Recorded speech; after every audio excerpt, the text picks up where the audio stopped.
Hi guys! Welcome back sa panibagong vlog. Kumusta kayong lahat? Sana okay lang kayo. So for this video, may simple pero masayang adventure lang kaming gagawin. Kasama ko ang mga kapatid ko at pupunta kami sa unahan ng bahay para mamimitas ng mangga. Hindi naman ito kalayan pero feeling ko magiging masaya pa rin ito dahil magkakasama kami. Kaya tara, samahan niyo kami sa vlog na ito. Ayan, nagsisimula na kaming maglakad. Ang sarap lang talaga kapag ganito, walang plano, walang schedule, basta naisipan lang naming mamitas ng mangga. Habang naglalakad, puro kwentuhan lang kami at tawanan. Alam nyo naman kapag magkakapatid, hindi mawawala ang kulitan, may nag-aasaran, may nag-aasar, may nangungulit, kaya kahit maikli lang ang lakad, hindi talaga maboboring. Habang pumunta kami, gusto ko muna ipakita sa inyo ang mga taniman ni Papa. Ito ang mga okra niya. Tingnan nyo naman, ang gaganda ng tubo. Halatang inaalagaan talaga. Tapos ito naman ang mais. Ang laki na rin at ang sipag talaga ni Papa magtanim. Kaya minsan, hindi na namin kailangan bumili ng gulay dahil meron na mismo dito sa bahay. Ang sarap lang sa pakiramdam na may sariling tanim at alam mong fresh at galing sa sariling bakuran. Habang naglalakad pa rin kami, tuloy pa rin ang kwenta. Syempre, hindi ko mawala ang kulitan. May nagsasabi na raw na ang pinakamaraming mapipitas. May nagsasabi rin ng unang kakain. Sabi ko na lang, tingnan nyo na lang mamaya kung sino talaga ang magwawagi. At ayan, kita na namin ang puno ng mangga. Grabe, excited na talaga ako. Kaya hindi ko na napigilang tumakbo. Feeling ko, kasi kapag hindi ako tumakbo, maunahan ako ng mga kapatid ko. Pero syempre, joke lang. Ang importante, masaya kaming lahat. Habang papalapit kami sa puno, nadadaanan ulit namin ang mga taniman ni Papa.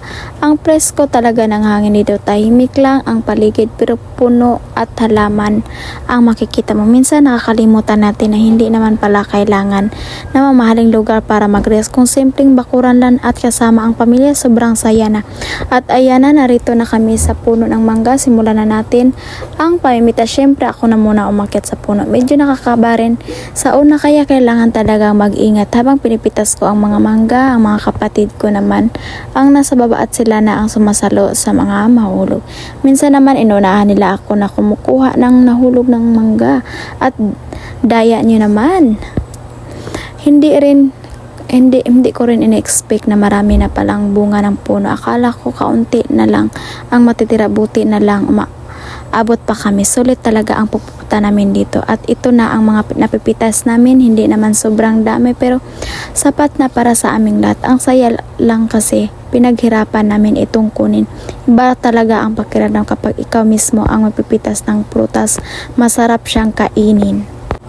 At ayan guys, tapos na kami umitas, kaya pauwi na kami. Habang naglalakad pabalik ng bahay, tuloy pa rin ang kwentuhan namin. Pinag-uusapan na namin kung sino ang pinakamaraming napitas at kung sino ang unang hiningi ng asin o patis. Kapag kakain na kami ng mangga, syempre, hindi mawala ang tawanan hanggang makauwi kami. Sa totoo lang, ang mga simpleng araw na ganito ng pinakamasayang balikan. Hindi kailangan ng mamahaling bakasyon o bunggang lakad para maging masaya. Minsan sapat na ang simpleng banding kasama ang pamilya. Ito talaga ang memories na mananatili habang tumatagal. Kaya kung nag-enjoy kayo sa pagsasama sa amin ngayong araw, huwag kalimutan i-like ang video na ito at mag-comment kung sino ang ninyong makikita ng mga ganitong simpleng family bonding. I-share nyo rin sa inyong mga kaibigan at syempre mag-subscribe na rin kayo para hindi kayo ma-miss ang mga susunod naming adventures. Maraming salamat po sa panonood. Mag-ingat kayong lahat. Stay safe at magkikita tayo sa susunod na vlog. Bye-bye guys. Thank you so much for watching. See you in my next vlog.